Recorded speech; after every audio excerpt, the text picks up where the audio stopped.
Desa Sukasamar adalah desa yang selalu diliputi oleh misteri. Di tengah kesunyian malam, desas-desus tentang ritual pesugihan yang dilakukan di hutan terlarang semakin sering terdengar. Warga yang tahu tentang ritual ini akan menolak berbicara, seakan memukam cerita-cerita kelam yang menghantui mereka. Suatu hari ada seorang pemuda bernama Dimas yang hidupnya dipenuhi dengan kesulitan ekonomi. Mendengar tentang ritual pesugihan yang bisa membuat seseorang kaya mendadak. Di tengah kemiskinan yang melilitnya, tawaran ini terlalu menggoda untuk dilewatkan. Sumber rumor itu datang dari tetangganya Pak Karim, yang tiba-tiba saja menjadi kaya raya setelah pulang dari perantauan. Banyak yang curiga, tapi tidak ada yang berani bertanya secara langsung. Dimas yang merasa putus asa karena usahanya bangkrut dan keluarganya terlilit hutang. Di suatu malam, ketika keputusasaan menguasai dirinya, ia memberanikan diri untuk menemui Pak Karim. Dimas mendapati Pak Karim tengah duduk di halaman rumah mewahnya. "Pak, saya tahu ini aneh, tapi apakah Bapak tahu tentang pesugihan di hutan terlarang itu?" Dimas bertanya dengan suara bergetar. Pak Karim terdiam, matanya menatap kosong ke depan, tapi bibirnya perlahan melengkung menjadi senyum samar. "Kamu berani?" tanya Pak Karim tanpa mengalihkan pandangan. "Kalau kamu memang siap, datanglah ke hutan itu saat malam bulan purnama. Tapi ingat, ini bukan pesugihan biasa. Ada harga yang harus dibayar." Tanpa banyak berpikir, Dimas mengiyakan. Malam itu ia mempersiapkan dirinya dengan perasaan campur aduk antara ketakutan dan harapan. Tepat tengah malam, di bawah sinar bulan purnama, Dimas berangkat menuju hutan terlarang. Hutan itu terkenal sebagai tempat yang angker dan jarang sekali ada orang yang berani memasukinya, apalagi di malam hari.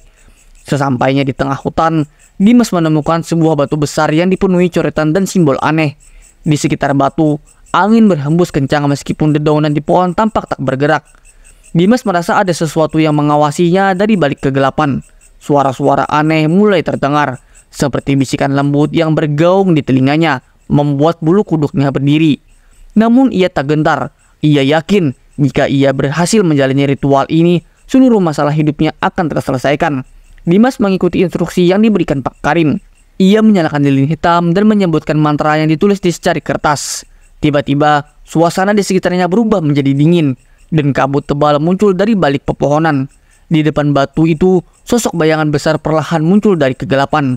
Sosok itu tinggi, berwujud seperti manusia, namun dengan kulit hitam legam dan mata merah menyala. Suaranya berat seperti bergaung dari dasar bumi. "Kenapa kau memanggilku?" Suara itu menggema membuat tanah di bawah kaki Dimas bergetar. Dengan suara gemetar, Dimas menjawab, "Aku ingin kaya. Aku ingin semua masalahku hilang." Makhluk itu tertawa pelan dan berkata, "Harga yang kau minta tidaklah murah. Kau harus memberi tumbal, nyawa manusia, darah segar setiap purnama." Dimas mengangguk tanpa berpikir panjang. "Aku akan memberikan apa saja, asal hidupku berubah." Makhluk itu mendekati wajahnya, mencium bau ketakutan yang menguar dari tubuh Dimas. "Mulai sekarang, kekayaan akan datang padamu. Tapi ingat, jika kau berhenti memberikan tumbal, aku akan mengambil nyawamu." Tiba-tiba angin kencang berhembus, kabut menghilang dan sosok makhluk itu lenyap seolah tak pernah ada. Dimas tertegun beberapa saat, tapi kemudian ia bergegas pulang dengan hati yang penuh harapan. Benar saja, dalam hitungan hari, hidup Dimas berubah drastis. Ia mendapatkan banyak uang dari bisnisnya yang tiba-tiba berkembang pesat. Rumahnya yang dulu kumuh kini menjadi megah. Mobil mewah parkir di halaman, dan keluarganya hidup berkecukupan. Namun kebahagiaan itu tak berlangsung lama. Setiap malam purnama, Dimas harus membayar harga yang disepakati. Ia mulai dengan mengorbankan binatang, tetapi semakin lama, makhluk itu menuntut lebih, nyawa manusia. Kata makhluk itu dalam mimpinya. Suara beratnya terus menghantui pikiran Dimas. Dimas yang dulu penuh percaya diri, kini mulai dihantui rasa takut. Ia tidak punya pilihan lain. Ia harus mencari tumbal manusia. Korban pertama adalah seorang pengemis tua yang tak dikenal di desa. Dengan kejam, Dimas membunuhnya, lalu meninggalkan jasadnya di hutan.